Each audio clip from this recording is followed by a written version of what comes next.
To see her own grandson, this grandmother was forced to pay a constant ransom to her greedy ex-daughter-in-law. Every visit had a price tag from fake car trouble to designer handbags because the daughter-in-law saw her as a lonely old woman, an easy target to control. But she forgot one tiny detail. This sweet old grandma was secretly a top litigation paralegal for 25 years, and she was documenting every single crime. The phone rang, and the name on the screen made my stomach tighten into a familiar knot. Jessica. My former daughter-in-law and, more importantly, the gatekeeper to my only grandson, Leo. I took a slow, steadying breath, smoothed the apron I was wearing, and answered, with a voice I hoped sounded like sunshine and cookies. I asked her how she was doing, how little Leo was the usual pleasantries that felt like walking on a tightrope made of glass. She gave a long, dramatic sigh, a sound I had come to know intimately over the past year. She told me things were just so difficult. A new bill had come up, something for the car, and she just didn't know how she was going to manage it all on her own. The pause that followed was deliberate, a void I was expected to fill. This was the dance we did. I would ask to see my grandson, and she would present me with a problem, always financial, that stood in the way. I looked across my quiet, orderly living room, the afternoon sun streaming through the clean windows. I told her I understood that it must be so hard. I said that perhaps I could help out a little, maybe with a small loan to tide her over. Her voice instantly brightened.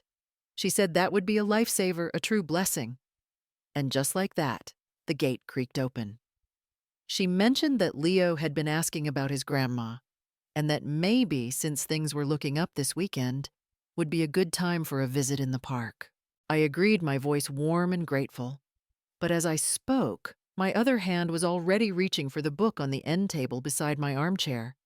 It looked like a simple diary, a plain, leather-bound ledger with a black ribbon bookmark. She thought I was just a lonely old woman, easily managed a soft touch. She had no idea that for the past 25 years of my life, I wasn't just Martha. I was Ms. Stewart, the senior litigation paralegal for one of the best law firms in the state. And a paralegal knows one thing above all else: you document everything. After we hung up, I opened the ledger. The page was ruled into neat columns: date, time, contact method, demand amount, stated reason, visitation status.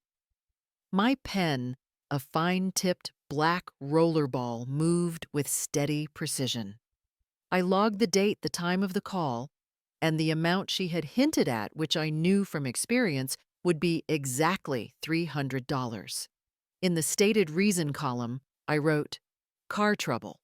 In the final column, I wrote, visit granted, 2 hours park.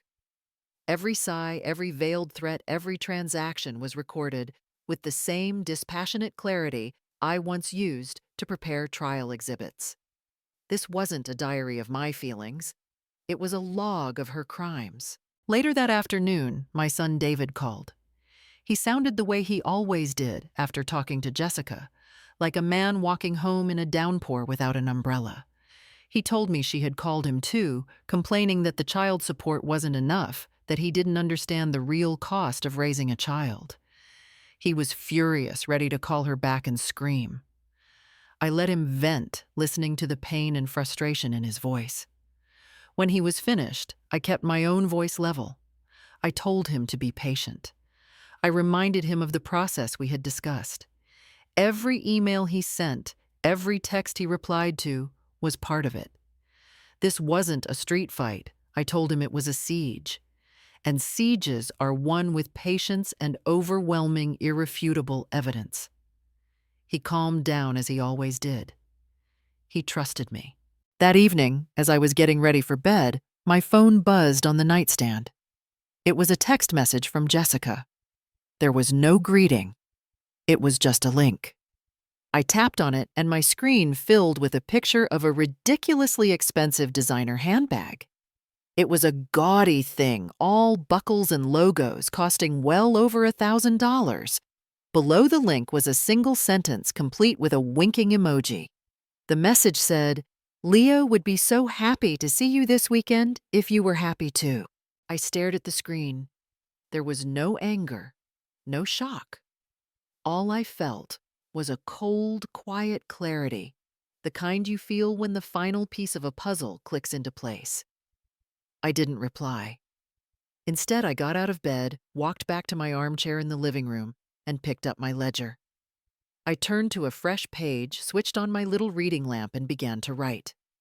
I logged the time, the source of the message, and I copied her words down exactly. I even made a note about the winking emoji. It was a perfect, undeniable record of extortion. I closed the book, the black ribbon marking my place. The case against her was getting stronger every single day, and she was building it for me herself. Of course, the visit to the park never happened. The day before we were supposed to meet, Jessica called to say Leo had a bit of a sniffle. It was a lie, we both knew it, but it was her way of reminding me that the $300 I'd sent her was just the entry fee. Continued access would cost more. I made the appropriate sympathetic noises and then went straight to my ledger to log the cancellation. The pattern was clear: a demand, a payment, a brief reward, followed by a withdrawal of that reward to initiate the next cycle of demand. It was textbook. The next week was Leo's 6th birthday. As expected, an email arrived from Jessica with the subject line, "Leo's birthday ideas." The list, of course, had nothing a 6-year-old would want. It included a link to a new tablet, the latest model naturally, and a list of several online stores with gift card options. It was a cash grab, plain and simple. She wanted me to fund her lifestyle under the guise of celebrating my grandson. For years, I had played along, sending checks tucked inside birthday cards. But this year was different. This year, I had a plan. I went shopping and bought a beautiful illustrated set of classic children's books. It was a wonderful collection: Treasure Island, Peter Pan, The Wind in the Willows, stories I dreamed of reading to Leo myself one day. It was a gift from the heart, thoughtful and personal, and therefore everything Jessica would hate. I wrapped the heavy box in bright, cheerful paper adorned with cartoon dinosaurs, and I wrote a simple card: "Happy birthday to my wonderful grandson. I love you more than words can say. All my love, Grandma." The next morning, I took the package to the post office. It was a proper, old-fashioned building with marble floors that echoed with every footstep. I stood in line, holding the box, feeling the weight of it in my hands. When it was my turn, I placed it on the scale and looked at the clerk, a no-nonsense woman with sharp eyes and a sharper haircut. I told her I wanted to send it via certified mail with a required signature for delivery and a return receipt. She raised an eyebrow, likely surprised that someone would pay extra for such a service on a birthday gift. I didn't offer an explanation. I just filled out the green and white form with the meticulous block lettering I'd perfected over thousands of legal filings. I paid the fee and she handed me my tracking receipt. The sound of the official stamp clunking down on my forms was to me the sound of the opening bell in a long overdue trial. For 3 days, I heard nothing. I tracked the package online. I saw it reached her local post office, then went out for delivery. The status then changed to delivery attempted, notice left. I knew what that meant. Jessica would have seen it was a package, not an envelope with a check, and she would have refused to answer the door. The next day, the status updated again. I felt a cold, calm thrill when I read the words, "Refused by addressee." Returning to sender. 2 days later, the package was back on my own doorstep. The cheerful dinosaur paper was a little rumpled from its journey, but otherwise it was untouched.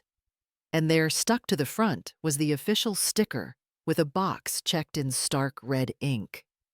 Next to it, the postman had written, "The reason refused." I peeled the sticker off carefully, took the unopened package inside, and placed the sticker on a new page in my binder. This was it. This was my first piece of independent third-party evidence. It wasn't my word against hers anymore.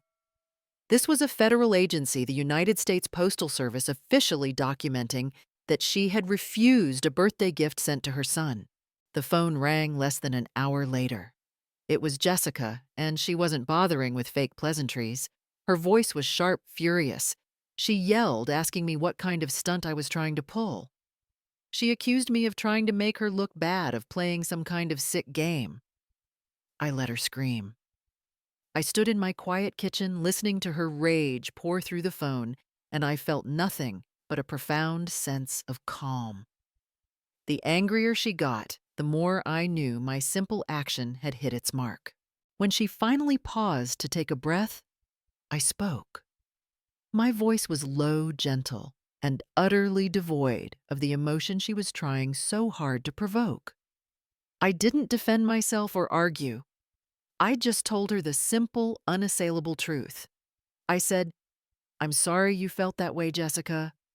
I just wanted to be absolutely sure he received his birthday gift from his grandmother." There was a moment of dead silence on the other end of the line. I could almost hear the gears turning in her head, trying to find an angle, a way to twist my words. But there was no angle. What could she say? How dare you want proof that my son gets his presents? For the first time in our long, twisted history, I had left her with absolutely nothing to say. She sputtered for a second, then hung up. I placed my phone on the counter. I took the unopened gift and the official refusal sticker, now safely encased in a plastic sheet protector, and filed them in my binder. It was the first tab in a new section I had labeled Evidence of Alienation. The first strike had been made, and she had no idea it was the opening move in a war she was already losing. After that abrupt phone call, a strange silence fell between us for about a week. It was an unnerving quiet, the kind of stillness that comes before a storm. I knew Jessica was stewing, trying to figure out my angle. She was like a chess player who had only ever played against beginners, and suddenly one of the pawns had moved in a way she didn't understand. Her first reaction wasn't caution. It was irritation. She was annoyed that I had disrupted the game, and I knew her pride wouldn't let it stand. She had to reassert her dominance. Her next move came, as always, through an attack on my son David. He forwarded me an email she had sent him. It was a masterpiece of passive-aggressive manipulation. She'd written that she was deeply concerned about Leo's academic progress and had, after much research, found a specialized learning tutor who could give him the head start he deserves.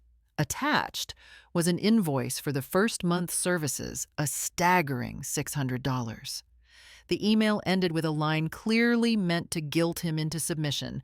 "I've told the tutor you'll be handling the payment, as I want Leo to see his father is invested in his future."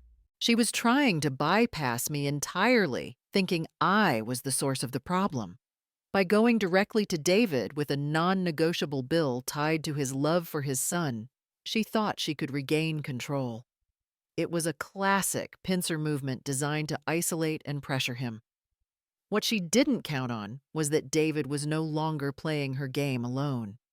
He was my partner, and he had his instructions. I told him exactly how to respond. Not with anger, not with accusations, but with calm, corporate-style professionalism. His reply was a work of art in its simplicity. He sent her an email, and as I had instructed, he blind carbon copied my private email address, ensuring I had my own time-stamped copy of the exchange. He wrote that he appreciated her proactivity regarding Leo's education and agreed it was an important topic.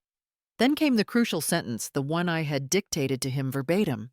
He wrote, "Let's add a discussion about ongoing educational expenses to the agenda for our next court-mandated co-parenting mediation session.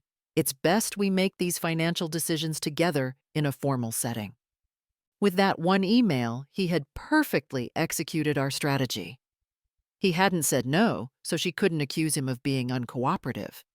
But he had moved the conversation from her preferred battlefield of guilt and emotional blackmail to the neutral territory of legal mediation. He had created a paper trail acknowledged the topic and placed it firmly within a legal framework she couldn't control. While Jessica was fuming over David's polite refusal to be bullied, I was in my element.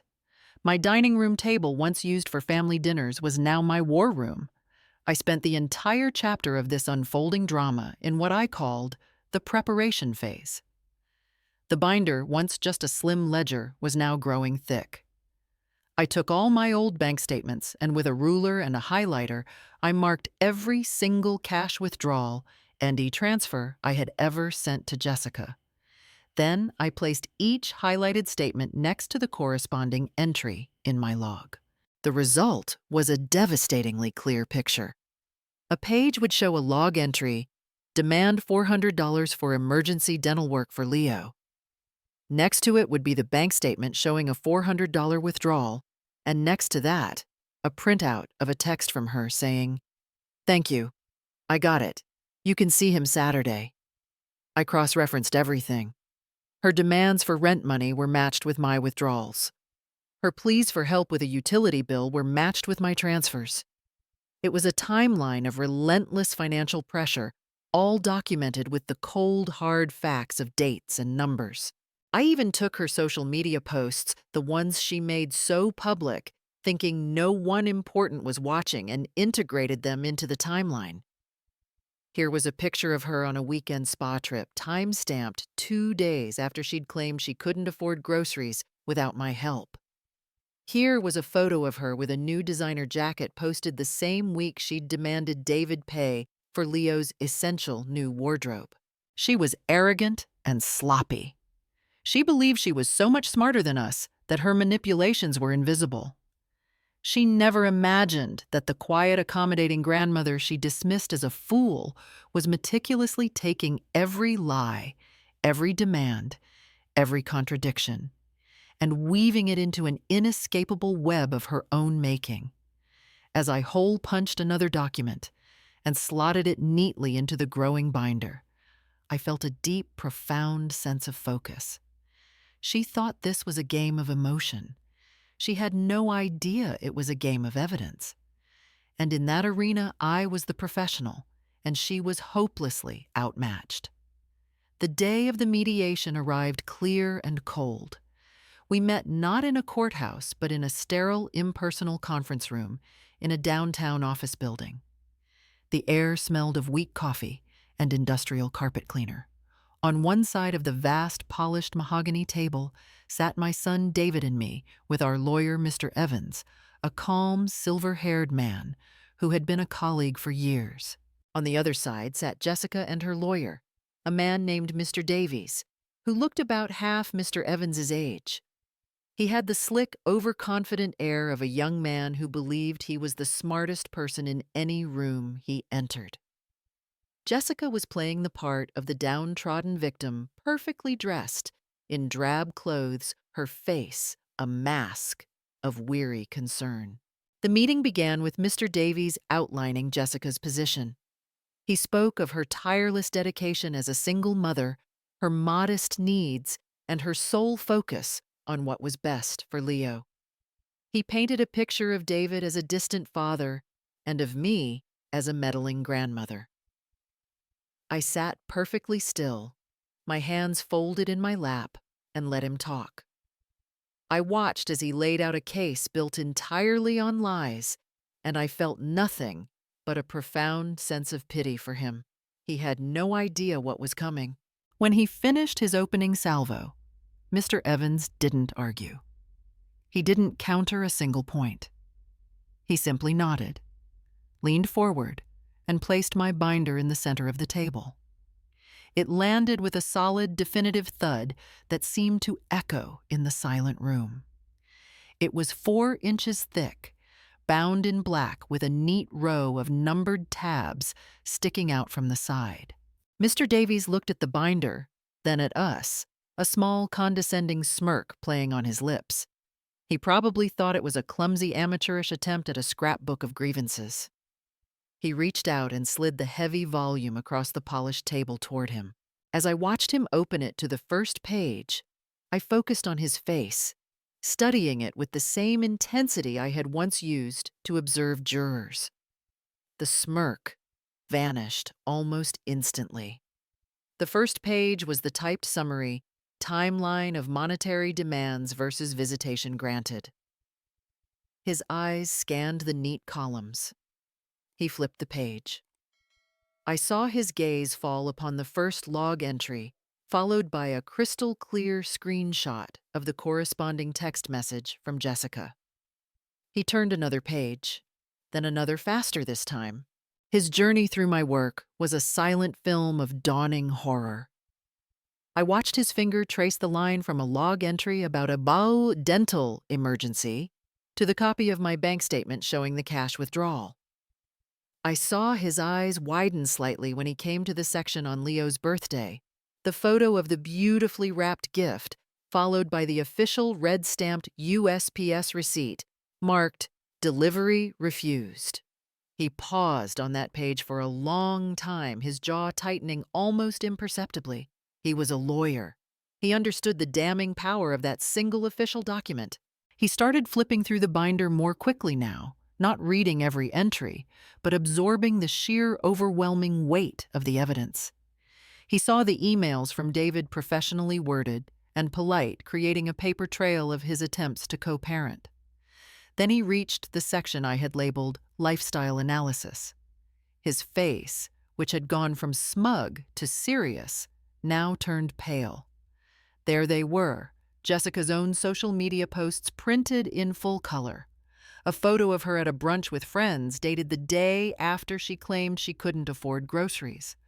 A picture of her new boots posted the same week she had demanded money for Leo's worn-out shoes.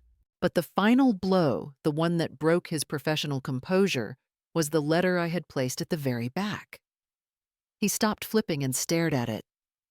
It was on the official letterhead of one of the most prestigious law firms in the state. It was a signed declaration from my old boss, a man Mr. Davies would certainly know by reputation, attesting to my 25 years of exemplary service as his senior litigation paralegal, praising my expertise in evidence preparation and case management. He closed the binder slowly. The confident young lawyer who had walked into the room was gone, replaced by a man who looked tired and profoundly annoyed. He didn't look at us. He turned his head and looked directly at his own client. Jessica, who had been whispering her own version of events to him, fell silent under his gaze. For the first time, he was seeing her not as a victim, but as a liability who had lied to him, who had let him walk into a perfectly prepared legal ambush. He picked up the yellow legal pad in front of him and scribbled something on it, shielding it from our view. He pushed it in front of Jessica. I saw her eyes scan the words, and her face went from feigned concern to genuine shock. I couldn't see what he wrote, but I knew what it said. It said, "Settle. Settle now. We have nothing." He began whispering to her, his voice low and urgent. Her face hardened. She shook her head, a short, violent gesture. She started whispering back her voice, a furious hiss. Her arrogance, the same arrogance that had led her to underestimate me for years, was now making her ignore the frantic advice of her own lawyer.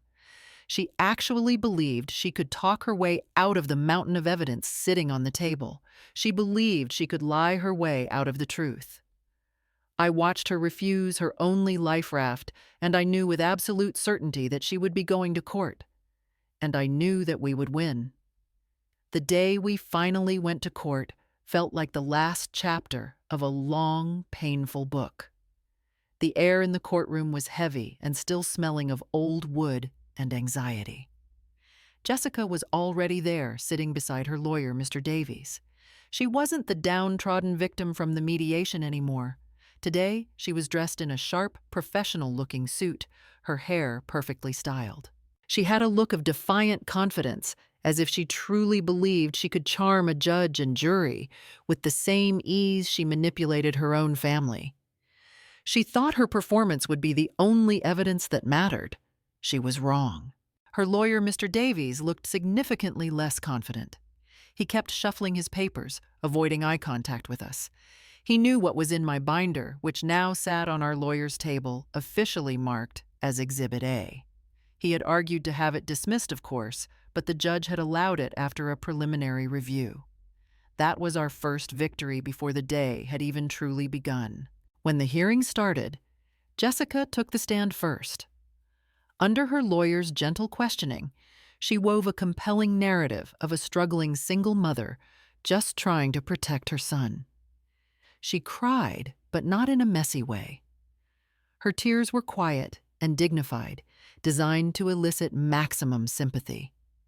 She spoke of her love for Leo, her fears for his future, and painted a picture of David as an inconsistent father and me as an overbearing, critical grandmother who tried to buy her grandson's affection. Listening to her, even I could feel the power of her lies. She was good, but good lies are still lies, and lies are fragile things. Then it was our lawyer's turn. Mr. Evans walked to the lectern, his movements calm and deliberate. He didn't raise his voice. He didn't glower. He simply looked at Jessica with a sort of academic curiosity. He asked her if she believed it was important for Leo to have a strong relationship with his father and grandmother. She agreed enthusiastically, dabbing her eyes with a tissue. Mr. Evans nodded. Then he asked the bailiff to display Exhibit A, page 73 on the courtroom monitors. Suddenly, the text message I had received months ago was magnified for everyone to see. The link to the $1,200 designer handbag, the smug winking emoji, the words, "Leo would be so happy to see you this weekend if you were happy too." A quiet murmur went through the courtroom. Mr. Evans asked Jessica if she had sent that text. She hesitated, her confidence faltering for the first time. She stammered that it was a joke, a misunderstanding. Mr. Evans didn't challenge her. He just moved on. "Page 82, please." Another text appeared, this one demanding $500 for an urgent utility bill.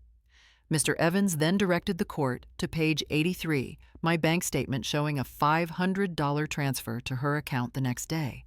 And then, page 84, a screenshot from Jessica's own social media posted 2 days later, showing her and a friend clinking glasses at an expensive restaurant with the caption, "Treating ourselves."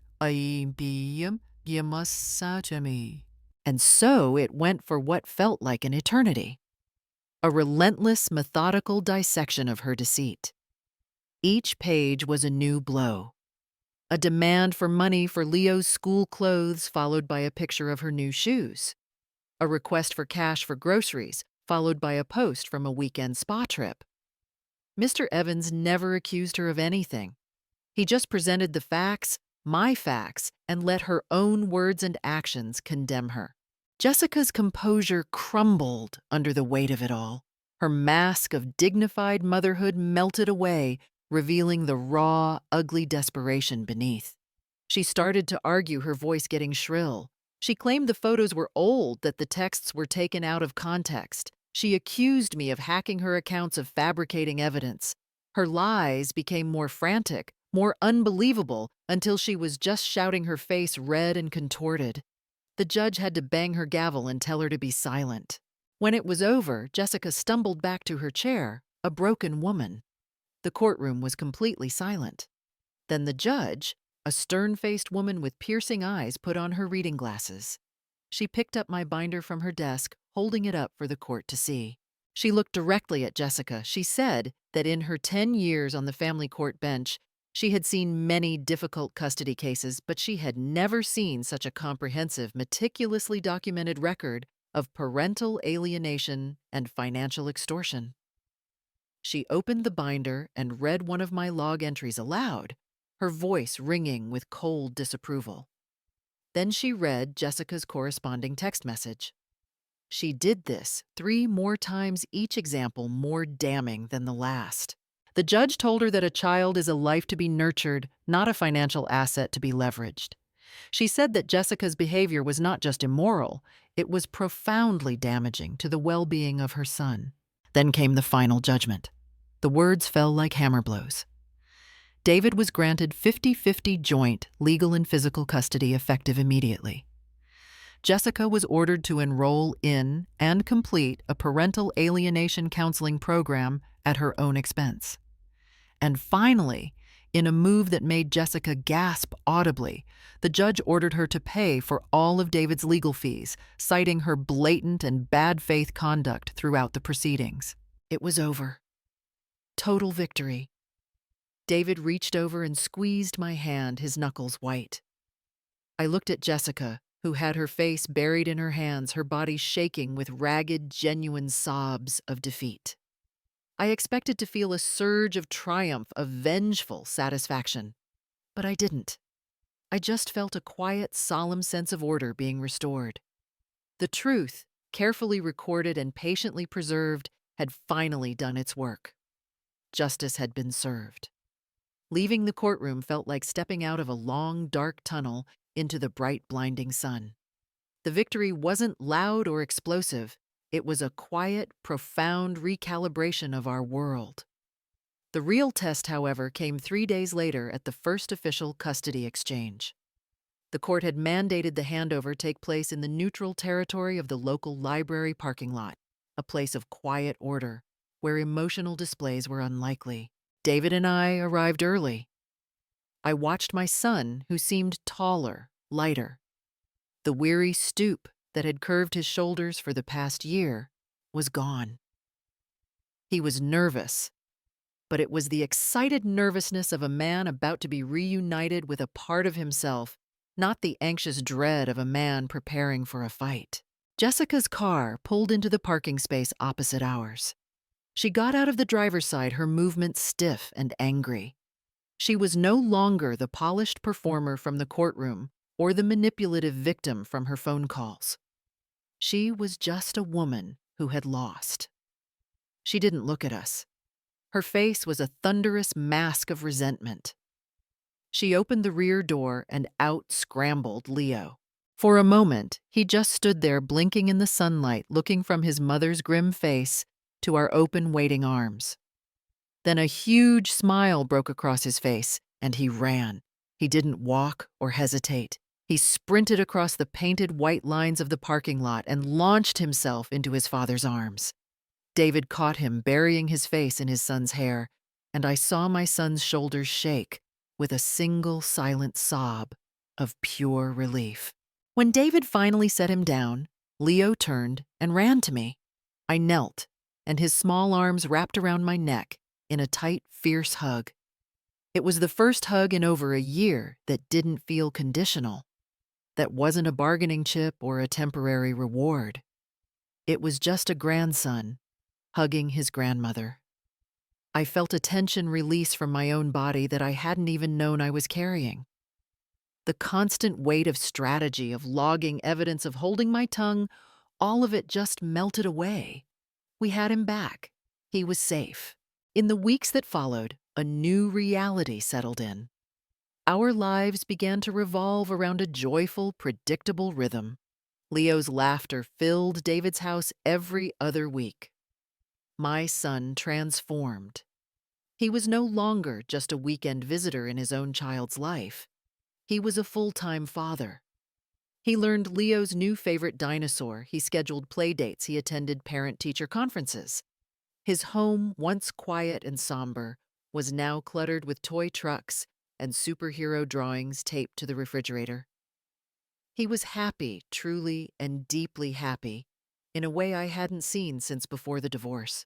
The news of the court's decision had rippled through our extended family, causing its own quiet tremors. My sister, who had always told me I needed to be more understanding of Jessica's struggles, called to talk about the weather, her voice strained with an unspoken apology. Cousins who had been distant suddenly sent friendly, meaningless texts. No one mentioned the court case directly, but their awkward silence on the matter was more eloquent than any words. The most satisfying message I received was a simple one-line email from my old boss, the senior partner at the law firm. It just said, "Well done, Martha." It was a quiet acknowledgement from one professional to another, and it meant more to me than any family gossip. About 3 months later, the new normal felt like it had always been this way. David, Leo, and I were at the park on a bright sunny Saturday. I was sitting on a bench watching David push Leo on the swings higher and higher, his delighted shrieks echoing in the clear autumn air. It was a moment of such perfect, simple peace. My phone buzzed in my purse. I pulled it out and saw a text from Jessica. My body tensed for a second, a reflexive ghost of the old anxiety. But the message was different now. It was a polite, formal question about a field trip at Leo's school, asking if David could cover half the cost. There was no manipulation, no guilt, no passive-aggressive demands. It was just a co-parent asking a question. It was the text of a person who understood the rules had changed, that the power was balanced, and that her old tactics were useless. I smiled a small, genuine smile. The war was over. We had won. I deleted the message without replying. David would handle it later, and put my phone away. I turned my full attention back to the sight of my son and my grandson, laughing together under the open sky. And I felt for the first time in a very long time completely free. What Martha's story ultimately shows is that in the face of emotional manipulation, the truth isn't just a feeling or an opinion. It is a meticulously constructed document. It proves that real justice isn't always found in the loudest voice or the most dramatic argument, but often in the quiet, steady dedication of keeping the best records. For months, Jessica thought she held all the power. She never understood that with every demand she made, she was simply handing her former mother-in-law another brick to build the wall of her own downfall.